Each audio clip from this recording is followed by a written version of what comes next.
In this clip, Michael B. Jordan is going to talk about his childhood upbringing, how he basically came from nothing and kind of felt guilty about having it, right? I know a lot of you guys know people in your neighborhood who are extremely wealthy, but seem to go back and just want to do hood shit, want to just hang around in the hood, right? And honestly, I think that has a lot to do with people not feeling like they belong. And the saying is, it's lonely at the top. That's a big reason why. He was successful very young. I don't know if you guys know Michael B. Jordan when he was on The Wire, but he had a lot of success in acting. He was put into it by his parents. And in this video, he is going to talk about that upbringing and how he got into acting and how he was feeling and how his environment shaped him. It's your boy, Coach MUEL. I'm official like a referee with a whistle. I'm coaching you on the rules of your game, and I'm showing you how to win at them. Today we got a special reaction. We're reacting to Michael B. Jordan exclusive, how to connect with your intuition and focus on your path. We're going to be reacting to this, we're going to be reacting to this entire video, and then we are going to be breaking it down into parts.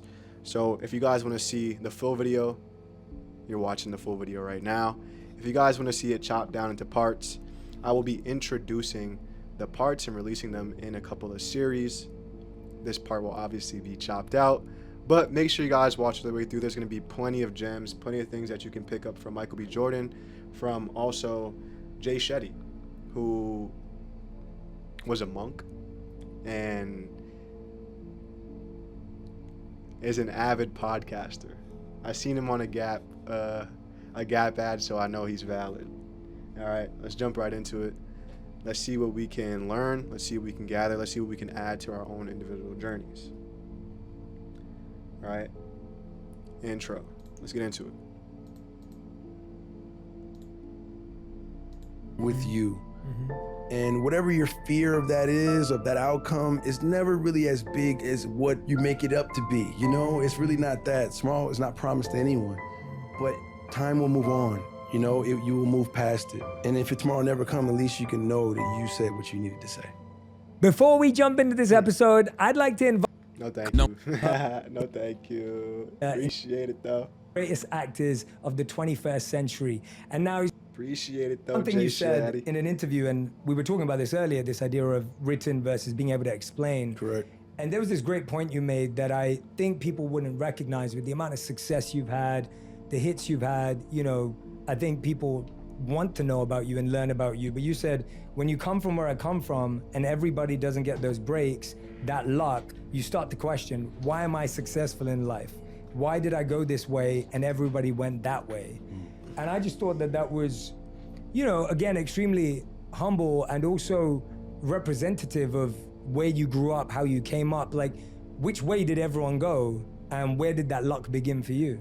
You know, I think coming up in Newark, New Jersey, coming up in that environment and, you know, having, you know, when you're younger, you know, you're living life, you know, you're taking it a day at a time. You know, you're going to basketball practice, you're going to school, you know, you're going to church, you know, for me, it was, you know, taking a lot of trips to New York City, going on auditions at a really, really young age and just figuring out what that is.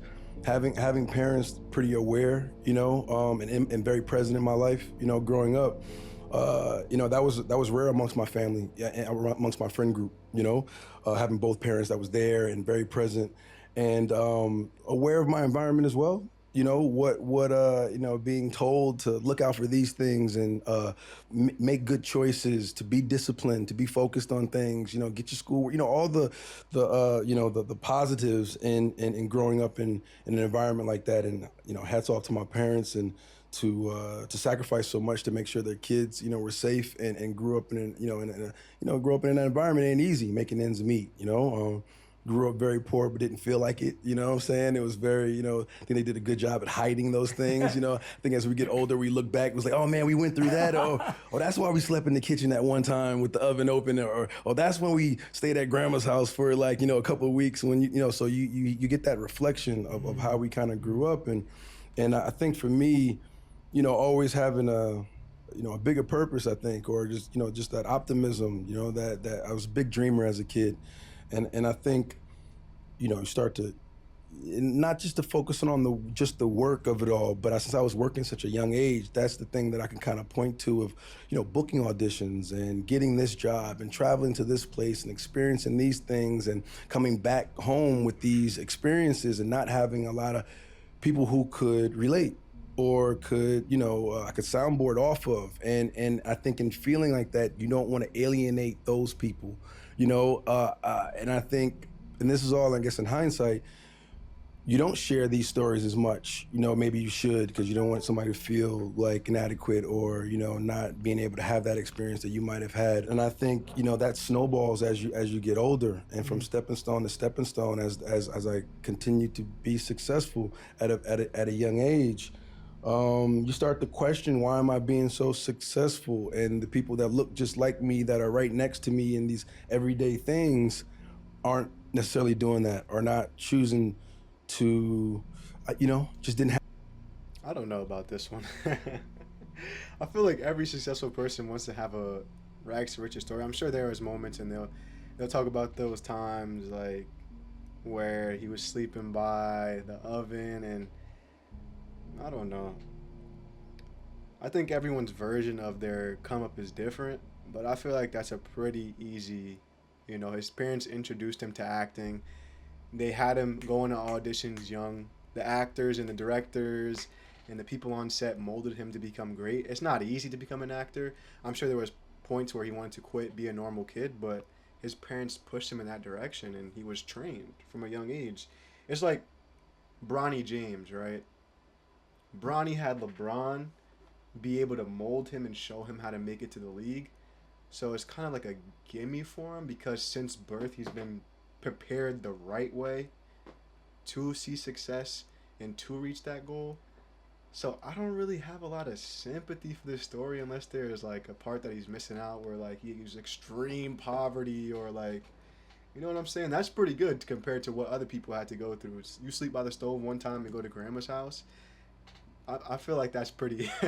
You're living a pretty good life, right? And where I get this from is like the Jared McCain video.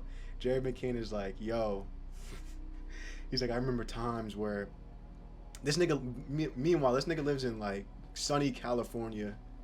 I remember times where I had to go to my neighbor's house and get a plate of food, or like, I remember times where I just had, it's like they don't want to be put in that category of like blessed or gifted or like extremely hard worker. They just want to be, they want their brand to be like this humble, this humble servant, which I get, because once you get to that level, then everyone starts hating you. No one really wants to work with you. No one really wants to follow you and buy your shirts and buy your shit, watch your movies. I get it. It's all marketing. But I want to see what are we missing out? Seems like he had have those options that were laid out to them, and I think it you start to doubt yourself for whatever reason, or feel guilty for the things that you may or may not have, even though, our parents were people of service, block parties, or cooking church dinners, or whenever, my house was the house that everybody came to at some point, whether we were going to get pizza that night, or dad was going to take everybody camping, or going to these things. Like that was kind of my house within my neighborhood and community. And yeah, like he was so blessed. I think for me, being a person of service, kind of, because why blessed niggas want to be so down bad? it kind of comes from how I was raised, and those are the examples that I knew growing up. I always felt lucky too. As you become more successful, and you see less people look like you that are being successful in this realm, and you end up being the one guy that looks like me that's successful. Or That's why. I forgot. My fault. It's because the success is lonely. There's very few people who are able to make it, especially like being a kid, right? Imagine you're the richest kid in your neighborhood because you've been acting since 5 or whenever he started acting. We could do research after. Or let me know. Let me know down in the chat what age he started acting in, or his parents put him on his first audition. But like, imagine being the richest kid in your neighborhood, and then all of a sudden you have no friends because there's no one else on your level. And it's lonely. Like, I get it. You want to be around the hood kids because they doing fun shit. They doing fun outside shit and struggling and having battles. Like, why did I don't know. I want easy mode life. I don't know about you. the couple guys that, or the usual suspects that you see in the audition room, or